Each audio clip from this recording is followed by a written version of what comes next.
PDF ভার্সনে সবার মাঝে শেয়ার করে দেবো, যাতে তোমরা এটাকে দেখে আরো তোমাদের মেমোরিটা শার্পেন করতে পারো।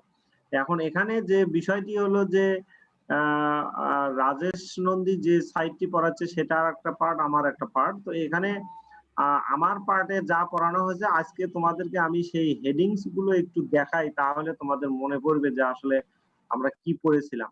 আমরা কিন্তু সাজেস্ট করেছিলাম যে এই বেসিক ইঞ্জিনিয়ারিং থার্মোডাইনামিক্স এর এই বইটি যদি তোমরা সংগ্রহ করতে পারো তাহলে প্রচুর প্রবলেম এখানে সলভ করে দেওয়া আছে। প্যারালালি তার এক্সারসাইজে কিছু মানে প্রবলেম দেওয়া আছে।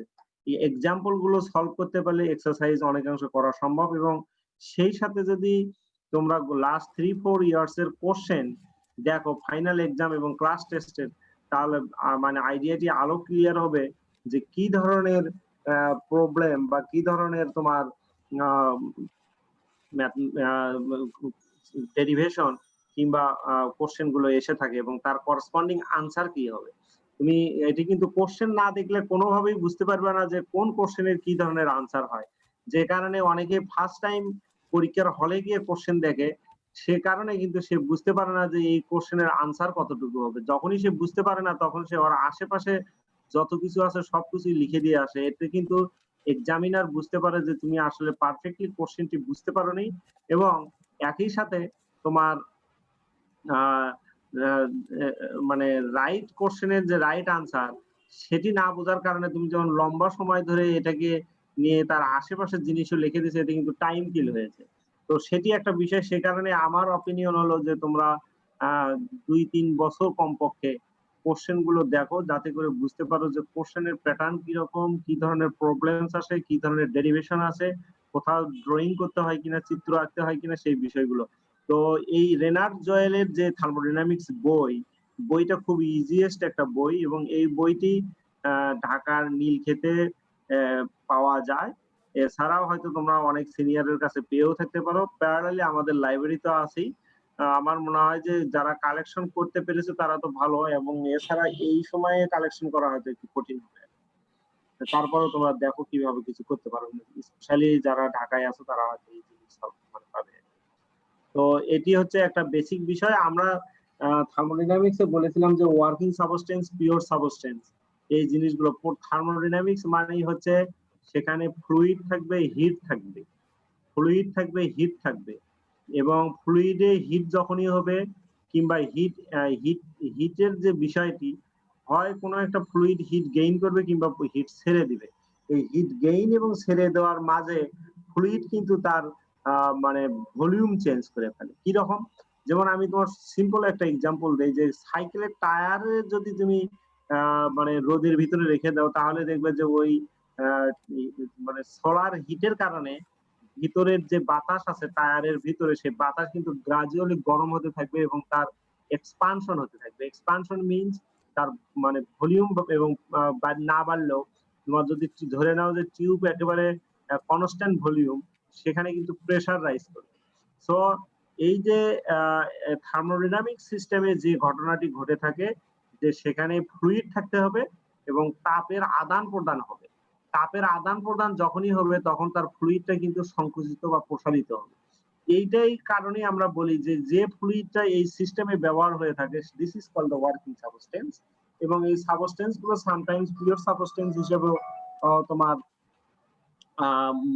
বলে থাকে। পিওর সাবস্টেন্স আসলে কাইন্ড অফ আইডিয়াল সাবস্টেন্স, যে অনেক ক্ষেত্রে তোমার মিক্সার সাবস্টেন্সও হয়ে থাকে। যেমন তুমি যদি পানিকে গরম করতে থাকো, একটা পর্যায়ে পানি থেকে কিছুটা বাষ্প উৎপন্ন হতে থাকে, এবং এই বাষ্পের ভিতরে কিন্তু ছোট ছোট ওয়াটার পার্টিকেল থাকে, যেগুলোকে বলে যে মিক্সার ফর্ম। পানিও আছে, সাথে তোমার স্টিমও আছে, এই ধরনের বিষয়। যেমন বাতাসে তুমি যদি 100% স্যাচুরেটেড বাতাস না হয়, বাতাসও দেখবা যে তোমার ভেপার কন্টেন্ট কিন্তু বাতাসে থেকে থাকে। সেই ভেপার কন্টেন্ট, সেটাও একটা মিক্সার সাবস্টেন্স হিসেবে কনসিডার করা যেতে পারে। তো এগুলো আমি আসলে ক্লাসে প্রচুর রিপিট করেছি। আমি মনে করি যে তোমরা ভুলে গেছো যদিও, কিন্তু হয়তো একবার দেখলে তোমরা আবার মনে করতে পারবে। আমরা থার্মোডাইনামিক্স প্রপার্টি সম্পর্কে বলেছিলাম যে থার্মোডাইনামিক্স এর কি প্রপার্টি, এই বিষয়গুলো কিন্তু কিছু জিনিস আছে পরীক্ষার জন্য পড়া, কিছু আছে তোমার হলো সারা জীবন মনে রাখার মতো, কিছু আছে আন্ডারস্ট্যান্ডিং ক্লিয়ার থাকা কনসেপ্ট, এবং ব্রেনটাকে ম্যাচিউরড করা। সেই কারণে আমি বলবো যে কিছু জিনিস আছে যে তুমি সারা জীবন যদি মনে রাখতে পারো, থার্মোডাইনামিক্স প্রপার্টিজ বলতে তার টেম্পারেচার এবং হিট রিলেটেড প্রপার্টিজ, যেটা কিনা ফ্লুইডের সাথে মানে রিলেটেড করে বলা যেতে পারে। যেমন প্রেসার, টেম্পারেচার, এগুলো তোমার ইউনিট গুলো জানা খুব জরুরি, আমরা আগেও বলেছি। তারপর আমি এখানে কিন্তু বলে যাচ্ছি, যেমন ফেজ আর একটা শব্দ, আমরা যেটা বলি, যেমন বরফকে যদি তুমি গরম তাপ দিতে থাকো তাহলে বরফ কি হবে, একটা পর্যায়ে পানি হয়ে যাবে। পানিকে আবার তাপ দিতে থাকো তাহলে কি হবে, স্টিম হবে। তাহলে বরফ একটা ফেজ, পানি আর একটা ফেজ, স্টিম আর একটা ফেজ। তাপ প্রক্রিয়ার মাধ্যমে তুমি এই ফেজ গুলো চেঞ্জ করতে পারতেছো। বরফ একটা ফেজ থেকে তার সেকেন্ড ফেজে চলে যাচ্ছে, ওয়াটার তার ফেজ চেঞ্জ করে দেন স্টিমে চলে যাচ্ছে। তো এই যে বরফ যখন ছিল তখন তুমি যদি মনে করো যে এটা একটা স্টেট পয়েন্ট, যখন ওয়াটার হয়েছে তখন আর একটা স্টেট পয়েন্ট, তাহলে তুমি দেখো যে বরফের একটা পার্টিকুলার সময়ে তাপ দেওয়ার সময়, বা তুমি মনে করো যে তার যে প্রপার্টিজ, বরফের ঘনত্ব কত, টেম্পারেচার কত, ভলিউম কত, সাপোজ আমরা যদি পয়েন্ট তিনটা চিন্তা করি, এবার 1 মিনিট 2 মিনিট তাপ দেওয়ার পরে তুমি দেখলে যে ওই বরফ তোমার পানিতে পরিণত হয়েছে, সেক্ষেত্রে কিন্তু আর একটা কন্ডিশন তুমি পেয়ে যাচ্ছ। তখন তুমি দেখো যে ওই পানির ওই 2 মিনিট তাপ দেওয়ার পরে তার টেম্পারেচার, ভলিউম, প্রেসারের কি ধরনের চেঞ্জ হয়েছে। So this is the another point. এটাকে যদি তুমি এখন কোনো কার্ভ ড্র করো যে হিট দেওয়ার সময়ের সাথে তার প্রপার্টিস কি রকম চেঞ্জ হচ্ছে, তাহলে কিন্তু তুমি তার একটা নেচার বুঝতে পারবে যে তার স্টেট কিভাবে চেঞ্জ হয়ে যাচ্ছে। একইভাবে আমরা আর একটা জিনিস বলেছিলাম টার্মিনোলজি, যে সিস্টেম হচ্ছে যে আমরা সবসময় বলতাম যে যে জায়গায় তোমার হিট উৎপন্ন হচ্ছে সেখানে যত কাছে একটা জায়গায়, তো আমরা বলি যে ঘরের এক কর্নারে একটা আগুন জ্বলতেছে, তুমি দূর থেকে দেখতে পাচ্ছ, বাট তুমি কোনো ফিলিংস সেখান থেকে পাচ্ছ না। যে জায়গায় গেলে তুমি ওই বার্নিং এর ফিলিংস পাবা, তার মানে হচ্ছে যে সেখান থেকে কিন্তু তুমি বুঝতে পারবে যে তুমি একটা সিস্টেমের ভিতরে ঢুকে গেছে। ঠিক আছে, সেই মানে যে জায়গায় ঢুকলে বা যে রিজিয়নের ভিতরে তুমি সেই ফিলটা পাবা এবং তার বাইরে যে অংশে তুমি ফিল পাবা না, সেই দুটোর যে একটা বাউন্ডারি থাকে, this is called system boundary. তো এই টার্মিনোলজি গুলো কিন্তু তোমাদের অলরেডি দেখানো হয়েছে, তারপর আমি একটু রিপিট করতেছি। এবং এখানে দেখতে পাচ্ছ সবাই? জি স্যার, দেখা যাচ্ছে। জি স্যার, দেখা যাচ্ছে স্যার। আচ্ছা, এনি প্রবলেম তোমার জানাবা কিন্তু না, আদারওয়াইজ মানে বোঝা খুব ডিফিকাল্ট অনলাইনে। তো এখানে যেটা হচ্ছে যে তুমি দেখো যে এখানে আমরা একটা কার্ভ দেখাইছি, যে স্টেট পয়েন্ট 1, স্টেট পয়েন্ট 2। একটু আগে আমি যেটা বললাম যে বরফ পানিতে পরিণত হলো, তো বরফের শুরুর কন্ডিশন যদি এরকম থাকে, পানিতে যখন পরিণত হলো তখন তার কন্ডিশন এরকম। কন্ডিশন মিনস থার্মোডাইনামিক্স কন্ডিশন বা স্টেট পয়েন্টের প্রপার্টিজ মিনস হচ্ছে থার্মোডাইনামিক্স প্রপার্টিজ। প্রপার্টিজ বলতে যেটা আসে pressure, temperature, volume, specific heat capacity, specific তোমার ভলিউম হতে পারে। তো সেইগুলোর আসপেক্টে কিন্তু এখন দেখো যে আবার এমন হতে পারে সবসময় যে ফেজ চেঞ্জ করে তার স্টেট পয়েন্ট চেঞ্জ হবে তা না। তুমি পানি গরম করতেছো, পানি হয়তো ইনিশিয়ালি 20 ডিগ্রি সেলসিয়াসে ওয়াটার ছিল, তার ভলিউম ছিল, তার একটা স্পেসিফিক ডেনসিটি ছিল, কিন্তু 5 মিনিট হিট দেওয়ার পরে পানি হয়তো গরম হয়েছে, এখনো বয়েলিং স্টেটে যায় নাই। সেক্ষেত্রেও কিন্তু তার একটা স্টেট পয়েন্ট পাওয়া যাবে। 5 মিনিট তাপ দেওয়ার পরেও পানির ভলিউম চেঞ্জ হবে, ঘনত্ব চেঞ্জ হবে, টেম্পারেচার চেঞ্জ হবে। সো এইগুলোকে বলে যে স্টেট পয়েন্ট। এই যে একটা স্টেট পয়েন্ট থেকে আরেকটা স্টেট পয়েন্টে যখন যাচ্ছে, একটা স্টেট পয়েন্ট থেকে যখন আরেকটা স্টেট পয়েন্ট যাচ্ছে, this is called the process path. এবং এই এই এই 1 থেকে 2 এ যাওয়ার এই ঘটনাটাকেই বলে হচ্ছে থার্মোডাইনামিক্স প্রসেস। এবং প্রসেসের কিন্তু আমরা অনেকগুলো টাইপ করেছিলাম, যে isothermal process, isobaric, isometric, isentropic, polytropic process, hyperbolic process and adiabatic process. এবং প্রত্যেকটা প্রসেসের একটা নিজস্ব ক্রাইটেরিয়া আছে। যেমন আইসোথার্মাল প্রসেস বলতে যে প্রসেসের আদার প্যারামিটার সবকিছু চেঞ্জ হলো, টেম্পারেচারের কোনো চেঞ্জ হবে না। যেমন তোমার আইসেন্ট্রপিক প্রসেস, যে সমস্ত প্যারামিটার চেঞ্জ হলো সেখানে এনট্রপি চেঞ্জ হবে না। ঠিক আছে। এডিয়াবেটিক প্রসেসের যে সেখানে এমন একটা সিস্টেম ডেভেলপ করা হবে যে যেই সিস্টেমের ভিতরে এডিয়াবেটিক প্রসেসটা সম্পন্ন হবে, কিন্তু সিস্টেমের থেকে সিস্টেমের ভিতর থেকে বাইরে কিংবা বাইর থেকে ভিতরে তাপের কোনো আদান প্রদান হবে না। It means heat transfer will be zero. So this is called the adiabatic process. এইভাবে সবগুলো প্রসেসের কিন্তু আমরা এখানে ডেফিনেশন করেছি এবং কিছু কিছু প্রসেসকে ইলাবোরেটলি পড়ানো হয়েছে, স্পেশালি যেগুলো প্রসেস বেশি ইম্পর্টেন্ট। তুমি দেখো যে এডিয়াবেটিক প্রসেসে আমরা বলেছি যে কিউ ইকুয়াল টু 0। পলিট্রপিক প্রসেসের আমরা একটা নেক্সট স্লাইডে দেখলে বুঝতে পারবে যে একটা কার্ভ ড্র করে দেখাইছে যে this is the point 1, state point 1, this is the state point 2। এই 1 থেকে 2 এ যদি এমন কোনো একটা ফ্লুইড বা ওয়ার্কিং সাবস্টেন্স কে যদি তুমি মানে প্রেসার কমাতে থাকো, যেমন এখানে P1 এর যে প্রেসার, P2 তে কিন্তু তার থেকে প্রেসার অনেক কম। ইট মিনস হচ্ছে প্রেসার কমানো হচ্ছে। যখন কোনো একটা ফ্লুইডে প্রেসার বেশি দেওয়া হয় তার মানে হচ্ছে ভলিউম কমে যায়। প্রেসার বেশি দিলে ভলিউম কমে যায়। তো এখানে একইভাবে এই জায়গাতে প্রেসার সবচাইতে বেশি এই 1 নাম্বার পয়েন্টে, সেখানে কিন্তু volume com V1। P1 is higher than P2, কিন্তু V1 is less than V2। এর মানে হচ্ছে যে রিলেশনটা ভাইস ভার্সা, যেখানে প্রেসার বেশি সেখানে ভলিউম কম। অন দা আদার হ্যান্ড এই প্রেসার যদি গ্রাজুয়ালি রিডিউসড হয়ে তোমার P2 তে চলে আসে 2 পয়েন্টে, দেন প্রেসার উইল বি P2।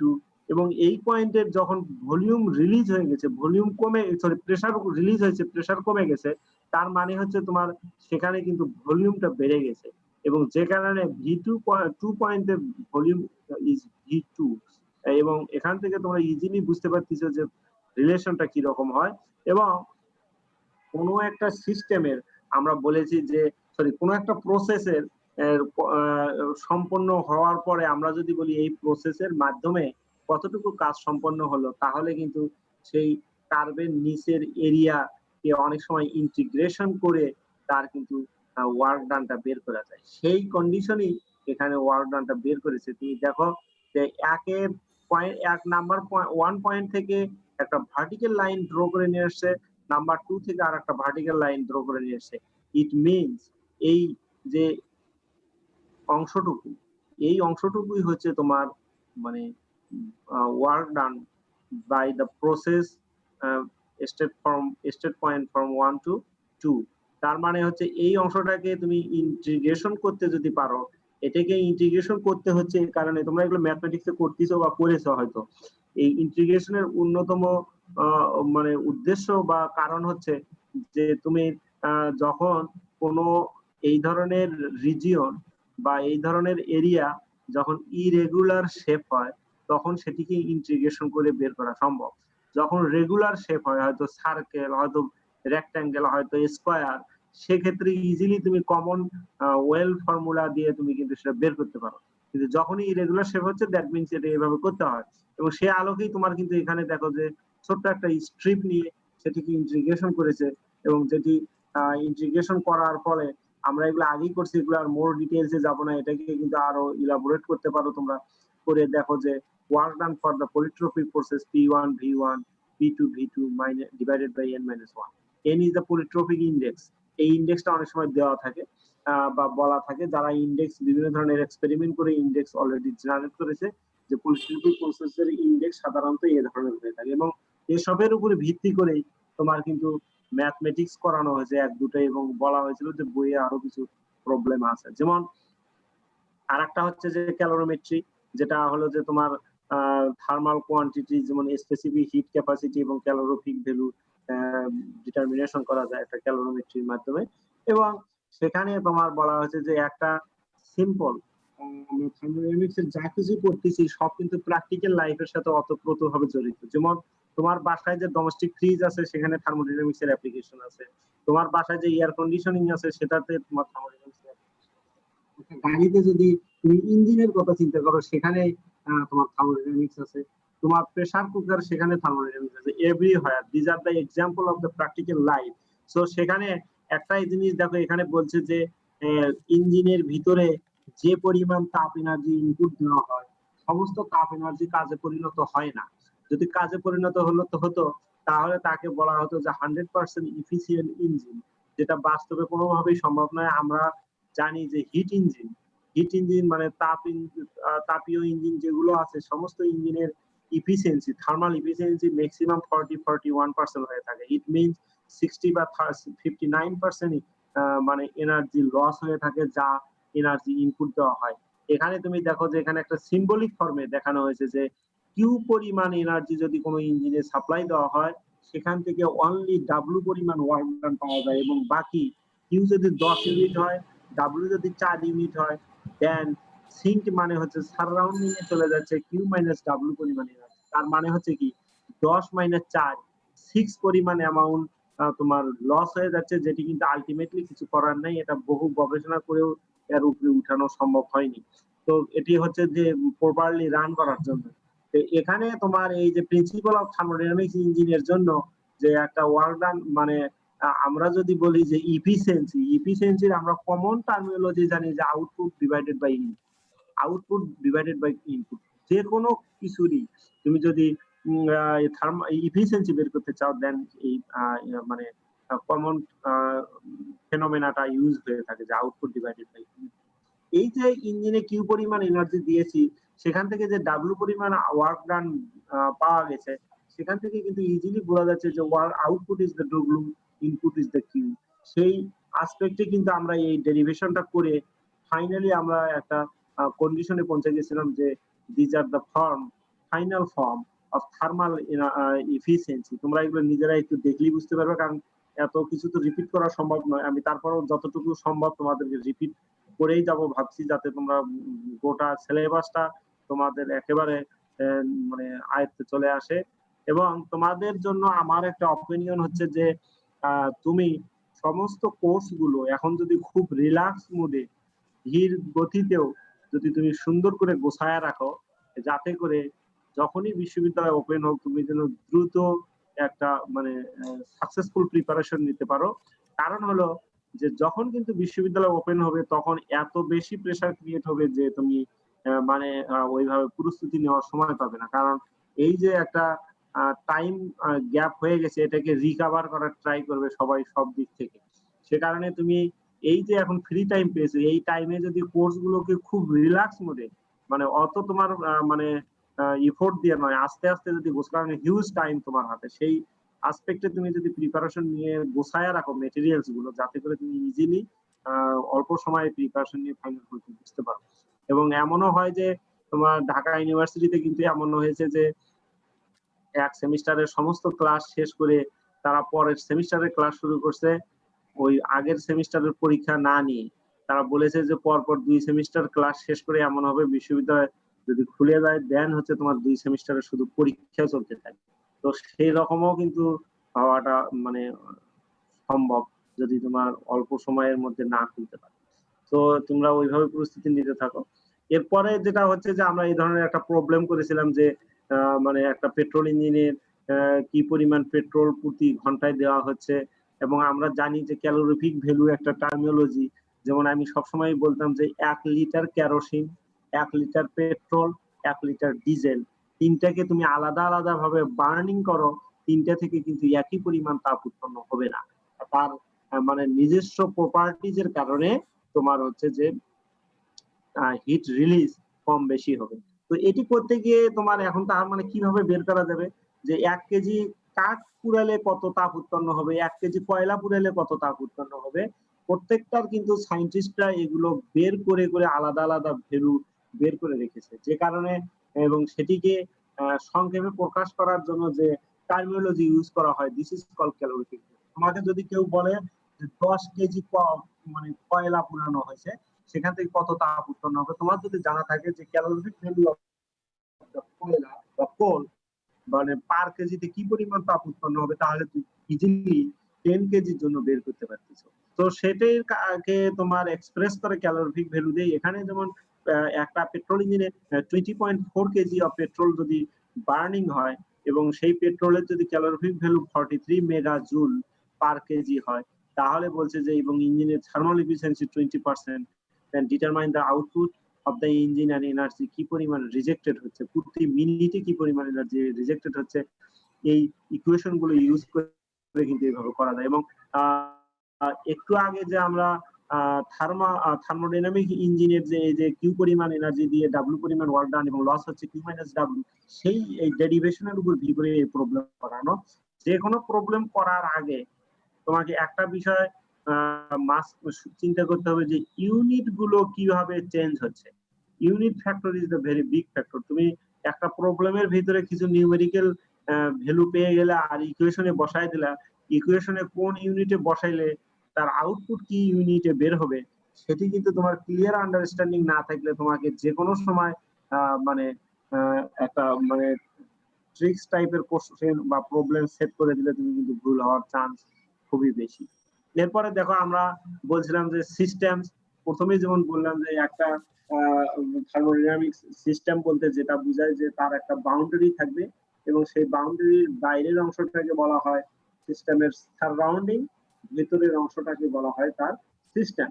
এখানে তুমি দেখো যে আমরা বলেছি যে সিস্টেমকে 3 ভাগে ভাগ করছে, open system, close system and isolated system. এবং আমরা আরো বলেছিলাম যে এই তিনটে সিস্টেমের ডেফিনেশন আছে, তিনটে সিস্টেমের ডেফিনেশন থেকে তুমি বুঝতে পারবে কোনগুলোকে ওপেন সিস্টেম বলবা, কোনটাকে ক্লোজ সিস্টেম বলবা। যেমন একটা ক্লোজ সিস্টেম হওয়া মানে কি যে সেখান থেকে হিট ভিতর থেকেও আসে না, বাইরে থেকেও বের হয় না, এই ধরনের সিস্টেম। ওপেন সিস্টেম মানে সেখানে আরেক ধরনের কন্ডিশন। এগুলো আমি আর রিপিট করতেছি না, তোমরা ফিগার এবং টেক্সট দেখলে বুঝতে পারবে। দেন কনজারভেশন অফ এনার্জি, তোমরা ডেফিনেশন এটা অনেক আগে থেকেই জানো যে টোটাল এনার্জি কোন একটা সিস্টেমে অলওয়েজ কনস্ট্যান্ট বা রিমেইনস দ্য সেম থাকবে, এটা প্রিন্সিপাল অফ কনজারভেশন এনার্জি। এবং যেমন বলা হয় যে একটা সিস্টেমের ভিতরে ইনিশিয়াল এনার্জি যা থাকে, এনার্জি এন্টারিং, যদি কোনো আবার মানে একটা পানি মানে একটা কন্টেইনারে পানি রেখেছে, সেই পানির কিন্তু একটা নিজস্ব এনার্জি রয়েই গেছে, এরপর তাপ দেওয়ার ফলে ওর ভিতরে আরো কিছু এনার্জি ইনপুট দিচ্ছে। তার মানে একটা কন্টেইনারে ওয়াটার আছে, তার ইনিশিয়াল মানে উইদাউট হিটিং তার যে এনার্জি আছে, তার সাথে তুমি যদি তাপ এনার্জি দাও, this is called the energy entering the systems. Then final energy of the system, যে তোমার বের হওয়ার পরে এবং এনার্জি কি পরিমাণ লিভ করলো, এই এনার্জি দেওয়ার ফলে কিছু এনার্জি সারাউন্ডেডে চলে গেছে, কিছু এনার্জি কন্টেইনারে রয়ে গেছে।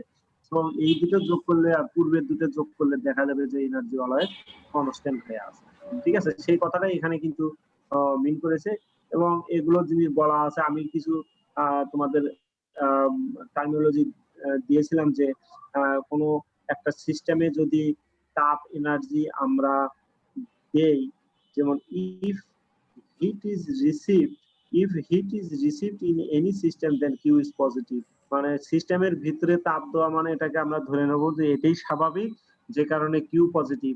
সিস্টেম থেকে টাচ পাবো, এটাই স্বাভাবিক, সেই কারণে ডব্লিউ ইজ পজিটিভ। এবং অন দা আদার হ্যান্ড তার উল্টো ঘটনা যদি হয় যে সিস্টেমই তাপ দেওয়া লাগতেছে, তার মানে সেই ডব্লিউ নেগেটিভ। সিস্টেমের তাপ, সিস্টেম থেকে তাপ পাওয়া যাচ্ছে, সেই তাপ কিন্তু নেগেটিভ তাপ। এবং কোন সিস্টেমে যদি তাপের কোনো আদান প্রদান না হয় তাহলে কিউ ইকুয়াল টু 0 এবং no external work is done on or by the fluid, মানে ওয়ার্কিং সাবস্টেন্স সিস্টেমের ভিতরে যেটা থাকে সেই ওয়ার্কিং সাবস্টেন্সের কারণে যদি কোনো কাজ না পাওয়া যায় কিংবা কোনো কাজ সম্পন্ন না হয়, সেক্ষেত্রে কিন্তু ডব্লিউ ইকুয়াল টু 0 হবে। এবং এনথালপি নিয়ে আমাদের একটা ইকুয়েশন বলা ছিল যে H equal to U plus P V, এবং এখানে এনথালপি বলতে বোঝাচ্ছে যে change of internal energy plus pressure and volume multiply করলে যে রিলেশনটা দাঁড়ায়, দিস ইজ কল্ড এনথালপি। এবং এনথালপির সাথে তাপের যে রিলেশন সেগুলো তোমরা একটু দেখলে বুঝতে পারবে। এখানে নিচের ফিগার থেকে যে হিট এনার্জি ইন করা মানে হচ্ছে কোন সিস্টেমে তাপ দেওয়া, মানে সেই সিস্টেমের ভিতরে যে ফ্লুইড রয়েছে ওয়ার্কিং সাবস্টেন্স তার এনথালপি বেড়ে যাবে। কোন সিস্টেম থেকে তাপ যদি রিলিজ করা হয় তাহলে সেই সিস্টেমের ভিতরে যে ওয়ার্কিং সাবস্টেন্স আছে তার কিন্তু এনথালপি ডিক্রিজ করবে। এরপরে দেখো আমরা আরেকটা ইকুয়েশন পড়েছিলাম যে non flow energy equation, Q যেটা ফাইনাল ফরম্যাট হলো যে Q minus W equal to del U. আমি এখানে তোমাদের একটা জিনিস বলে রাখি যে এই Q minus W equal to del U, this is called non flow energy equation. এই নন ফ্লো এনার্জি ইকুয়েশন কিন্তু বিভিন্ন কন্ডিশনে চেঞ্জ হয়ে যেতে পারে। যেমন এই ইকুয়েশনটা যদি তুমি এডিয়াবেটিক প্রসেসে ইউজ করো, এডিয়াবেটিক প্রসেসে ইউজ করো, তার মানে এডিয়াবেটিক প্রসেসে আমরা জানি যে সেখানে তাপের কোনো আদান প্রদান হয় না, কিউ ইকুয়াল টু 0। তার মানে কিউ ইকুয়াল টু 0 যদি হয় তাহলে ইকুয়েশনের চেহারা কিন্তু চেঞ্জ হয়ে যাচ্ছে যে U del U equal to minus W.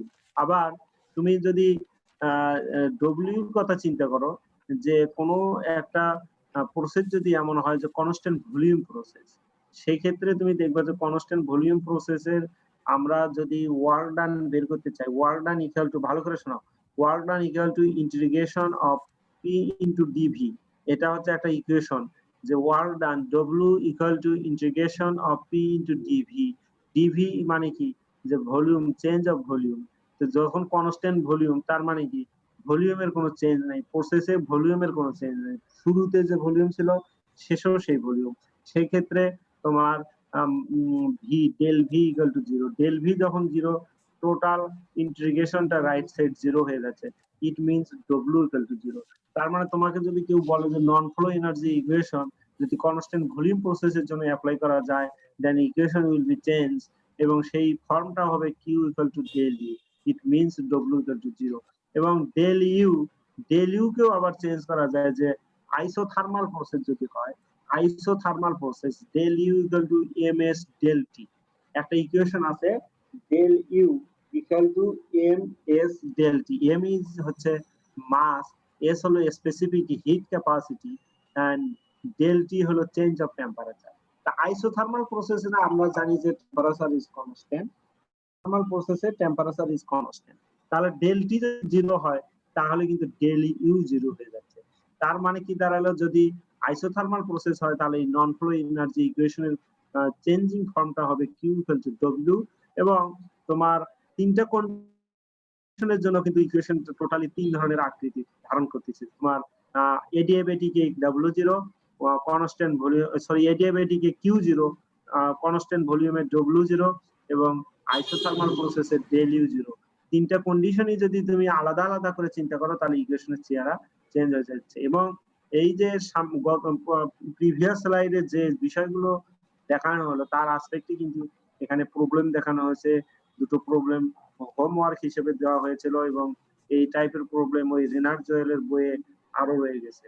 এরপরে দেখো যে স্টেডি ফ্লো এনার্জি ইকুয়েশন নিয়েও একটা কথা বলা হয়েছিল, যে কোনো একটা স্টেডি ফ্লো সিস্টেম যদি হয়, স্টেডি ফ্লো মানে কি, স্টেডি মানে যে ফ্লো রেট সময়ের সাথে চেঞ্জ হবে না, মানে there is no changes of flow rate with time, সেই ক্ষেত্রে তুমি এটাকে স্টেডি ফ্লো বলতে পারো। এবং এই ফ্লো সিস্টেমের একটা ফাইনাল ইকুয়েশন ডেরিভেশনের জন্য আমরা কিন্তু তোমার এই ধরনের একটা স্কেমেটিক ডায়াগ্রামে দেখায়া তোমার বলছিলাম যে এন্ট্রি পয়েন্টে যদি কোনো ফ্লুইড এন্টার করতে থাকে এইরকম একটা সিস্টেমে, তার properties P1, V1, U1, C1, এবং সেটার ডেটাম থেকে বা একটা রেফারেন্স লাইন থেকে বা একটা বেসমেন্ট থেকে তার উচ্চতা ছিল Z1।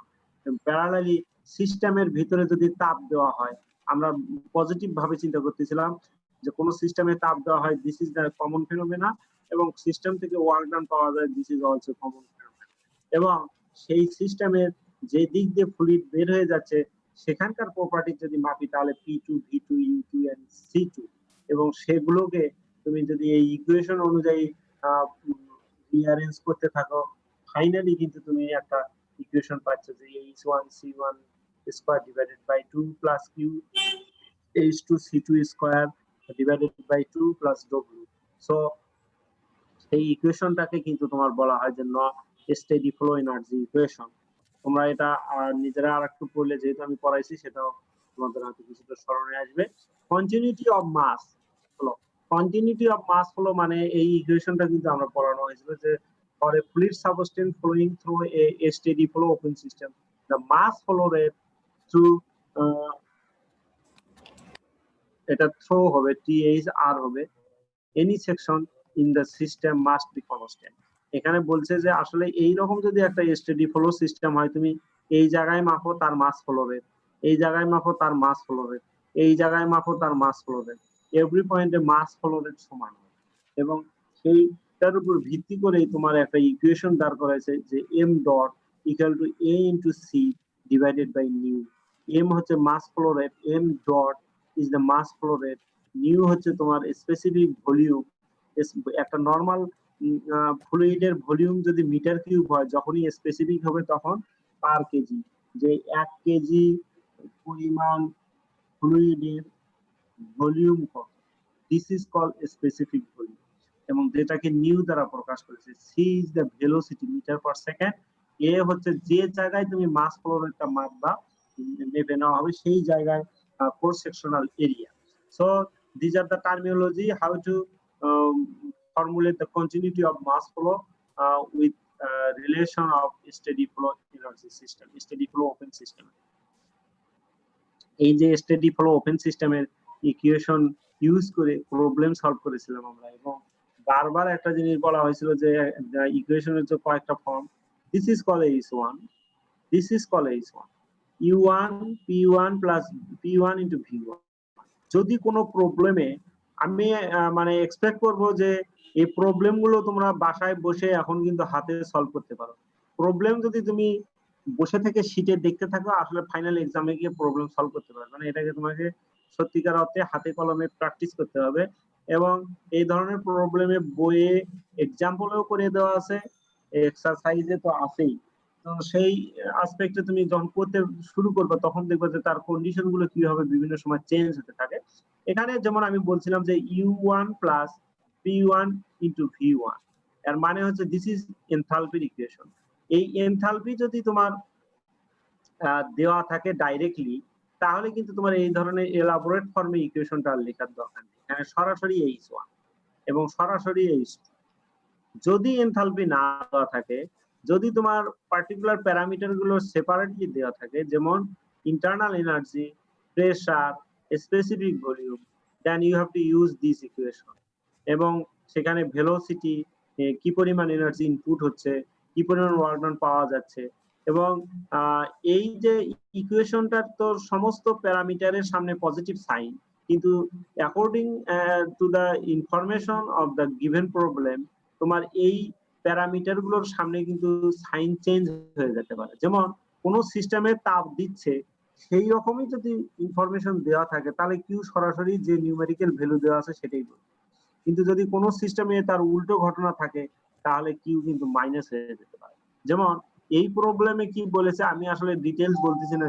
During this it passes through the system, the substance has lost by heat transfer of 40 kg kilojoule per kg to the surround, মানে সিস্টেমে 40 কিলোজুল তাপ এনার্জি লস করছে।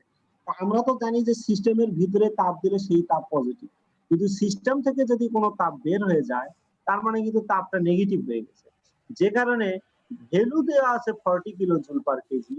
এই 40 এর সামনে দেখো এখানে নেগেটিভ সাইন ইউজ করেছে, Q is minus 40 kilojoule per kg because the heat transfer is a loss from the system. The heat transfer loss হচ্ছে কোথায় থেকে? সিস্টেম থেকে। কিন্তু আমরা জানি যে সিস্টেমের ভিতরে তাপ দিলে সেটা পজিটিভ, সিস্টেম থেকে বের হয়ে গেলে সেটা নেগেটিভ। এই প্রবলেমে যেটা মেনশন করেছে সেটি হলো যে 40 কিলোজুল পার কেজি তাপ সিস্টেম থেকে বের হয়ে গেছে।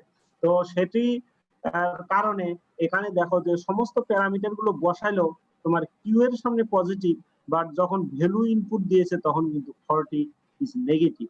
আরেকটা ইম্পর্টেন্ট জিনিস যেটি আমি সবসময় বলে আসছি তোমাদেরকে, যেমন C1 and C2, these are the velocity of the fluid at the entering and exit points.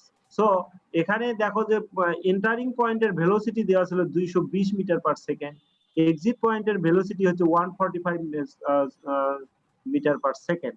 সেখানে তোমার দেখো যে 2020 ডিভাইডেড বাই 145 ডিভাইডেড বাই 2 হওয়ার কথা, সেখানে 10 টু দি পাওয়ার 3 আসার কি কারণ? সেই কারণটা বলতে গিয়ে যে জিনিসটা আমি বারবার উল্লেখ করেছি যে এখানে যেহেতু সবগুলো জিনিস যোগ হয়ে যাচ্ছে, তার মানে যখন কোনো জিনিসকে তুমি যোগ করতে চাইবা প্রত্যেকটা ইউনিট কিন্তু একই হতে হবে, প্রত্যেকটা ইউনিট এক না হলে তুমি একটা আরেকটার সাথে যোগ করতে পারবে। সেই কারণে ইউ এর মান তুমি দেখো যে ইউ এর মান হচ্ছে যে দেওয়া আছে তোমার 2200 কিলোজুল পার কেজি, তার মানে এই এই এই অংশটা কিলোজুল পার কেজিতে, U2 এর মানও কিলোজুল পার কেজিতে, P1 P1 এর মান kilo newton per metre square, আর নিউ1 এর মান হয় মিটার কিউব পার কেজি। এটাকে গুণ করে দেখো যে এটার মানও তোমার কিলোজুল পার কেজি আসে, কিলোজুল পার, তার মানে হচ্ছে যে এটা কিলোজুল পার কেজি, এটা kilojoule per KG, and Q is definitely kilojoule per KG. সে কারণে এই পার্টটা যদি কিলোজুল পার কেজি না হয় দেন এটাকে কিন্তু যোগ করা যাবে না, এবং এই পার্টটাকে কিলোজুল পার কেজি করার জন্য দেখো যে 1 kilojoule per kg equal to 1000 metre square per second square.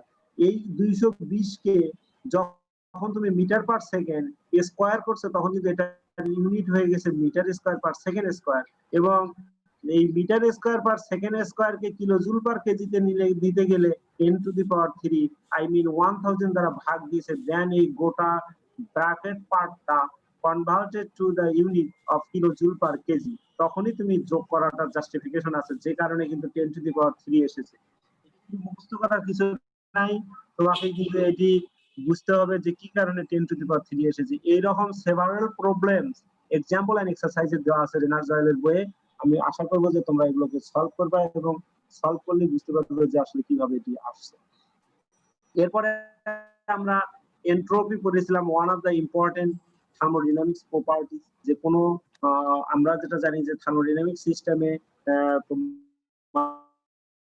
আর যে ওয়ার্কিং সাবস্টেন্স থাকে, যে ওয়ার্কিং মলিকুলস লেভেলের পার্টিকেলস থাকে, যে পার্টিকেলস গুলো যদি এন্ট্রপি মানে এন্ট্রপি যদি বেশি হয় তাহলে মলিকুল বিচ্ছিন্নভাবে চারিদিকে ছড়ায়া যায় এবং বেশি ডিসঅর্ডার থাকে বা হাই ডিসঅর্ডার বলছে। তুমি দেখো এখানে এই প্রথম ফিগারটাতে বলেছে this is the high entropy condition and high disorder condition. যখনই তোমার গ্রাজুয়ালি তুমি এন্ট্রপি অ্যারো দিয়ে মিন করেছে, কিন্তু দেখো যে গ্রাজুয়ালি যখন তুমি কমে গেছে এবং সেক্ষেত্রে দেখো যে ডিসঅর্ডারটা কম, তার মানে কি সমস্ত মলিকুল এখানে যেমন তুমি ইজিলি এই ফিগার থেকে বলতে পারো যে মলিকুলস গুলো অলমোস্ট সেন্টারের দিকে ডেন্সলি ভাবে রয়ে গেছে, এবং এই পরের ফিগারটাতে আরো ক্লিয়ারলি বলতে পারো যে সমস্ত মলিকুল গুলো কন্টেইনারের সেন্টারের দিকে ডেন্সলি একটা নির্দিষ্ট ফ্যাশন ফলো করে আছে, এবং ফাইনালি তুমি দেখো যে সমস্ত মলিকুল একটা সার্কুলার বল আকারে ফর্ম করে আছে। সেটাকে বলতেছে low entropy. Low entropy low disorder, high entropy high disorder, এবং সেটাকে মিন করেছে এখানে। তুমি দেখো যে এখানে একটা এক্সাম্পল বলেছে যে gallon of gas prepared food Sunlight have low entropy. যখনই একটা গ্যালনের ভিতরে গ্যাস থাকে বা একটা গ্যাস সিলিন্ডারের ভিতরে গ্যাস থাকে, একটা ফুড হয়তো বানানো আছে, মানে সানলাইটের ডেনসিটি হয়তো কি বলে, যদি সানলাইট হয় তার এন্ট্রপি কম, কিন্তু যখন তুমি যে সানলাইট যখন ইউজ করা শুরু করবে সেখানে কিন্তু এন্ট্রপি বেড়ে যাবে। ফুডকে যদি তুমি গরম করতে চাও সেখানে এন্ট্রপি বেড়ে যাবে, এবং একটা সিলিন্ডার যখন গ্যাস তুমি ব্যবহার করতেছো না তার ভিতরে যে এন্ট্রপি, যখন গ্যাস ব্যবহার শুরু করবে তখন কিন্তু তার এন্ট্রপি বেড়ে যাবে। So these are the relationship between the entropy and the orderness of the molecules, সেটা কিন্তু আমরা এখানে মিন করেছি। এবং এখানে দেখো যে আইসেন্ট্রপিক প্রসেস আমরা কিন্তু তোমাদেরকে বলেছি যে একটা প্রসেসের নাম হচ্ছে আইসেন্ট্রপিক প্রসেস, যে প্রসেসের তোমার এন্ট্রপি কনস্ট্যান্ট থাকে। যেমন এখানে একটা এক্সাম্পল দিয়েছে যে টেম্পারেচার ভার্সাস এন্ট্রপি। কোন প্রসেস যদি 1 থেকে 2 এইরকম ভার্টিক্যালি নেমে আসে, ইট মিনস হচ্ছে যে এই 1 নাম্বার পয়েন্টের এন্ট্রপি এবং এই 2 নাম্বার পয়েন্টের এন্ট্রপি আর দ্য সেম। সেই ক্ষেত্রে কিন্তু আমরা বলতে পারি this is the isentropic process, I mean this is the constant entropy process. ঠিক আছে, এই শুনতে পাচ্ছো তোমরা কিনা? শুনতে পাচ্ছি স্যার। জি স্যার। বোঝা যাচ্ছে? মনে পড়তেছে না? এগুলো কিন্তু দেখানো হয়েছে, তারপরও আমি চাচ্ছি আর দুটো ক্লাস পুরো আমার যা পড়াইছি সমস্ত কিছু এইভাবে রিপিট করে যাব, যাতে আমরা আসলে সিস্টেমের সাথে ফ্যামিলিয়ার হয়ে যেতে পারি এবং পরবর্তী পড়াগুলো ধরতে সহজ হয়, এবং তোমরাও যেন একটু বিষয়গুলোর সাথে ওয়ার্ম আপ হয়ে আবারও নতুন করে শুরু করতে পারো। ঠিক আছে তো নাকি? জি স্যার। জি স্যার। খুব ভালো হয়। নেক্সট দেখো যে আজকে হয়তো আমি সবগুলো রিপিট করতে পারবো না, যতটুকু পারি। যেমন থার্মোডাইনামিক্স ল, আমরা বলেছি যে থার্মোডাইনামিক্স ল হচ্ছে তোমার 4 ধরনের: জিরোথ ল, ফার্স্ট ল, তোমার ফার্স্ট ল এবং সেকেন্ড ল অফ থার্মোডাইনামিক্স এবং থার্ড ল অফ থার্মোডাইনামিক্স। এখানে তুমি দেখো যে আমি যে কথাটি তোমাদেরকে বারবার বলেছি যে কিছু জিনিস আছে পরীক্ষার জন্য, আর কিছু জিনিস আছে তোমাকে কিন্তু সারা জীবন মনে রাখতে হবে। সেটি তোমার নিজস্ব ক্যাপাসিটি বিল্ডিং, নিজেকে এনরিচ করার জন্য। সেটি হচ্ছে যে যেমন এর আগে কিছু পয়েন্ট বলেছি এবং সেভাবে দেখানো হচ্ছে।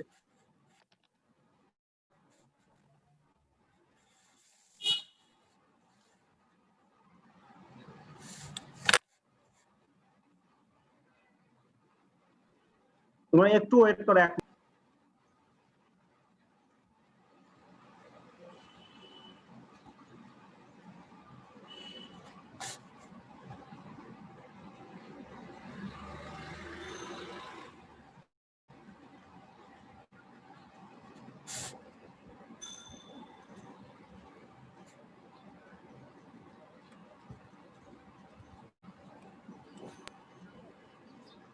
শোনা যাচ্ছে তাই না? জি স্যার শোনা যায়।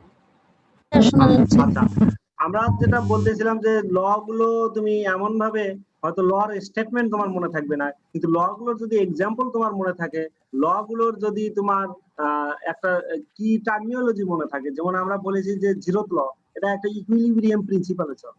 ফার্স্ট ল এনার্জি প্রিন্সিপালে চলে, সেকেন্ড ল এনট্রপি প্রিন্সিপালে চলে, থার্ড ল তোমার টেম্পারেচার প্রিন্সিপালে চলে।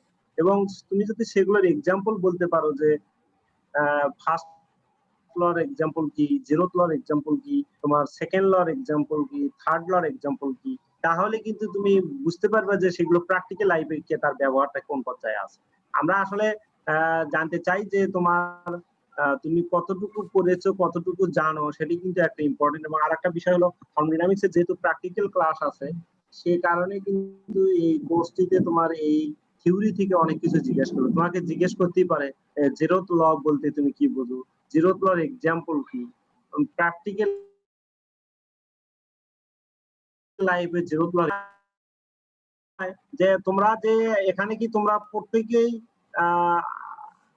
তার নামের সাথে আইডি ব্যবহার করলে ভালো। আমার মনে হয় মোস্ট অফ দ্যামি তাই করেছো।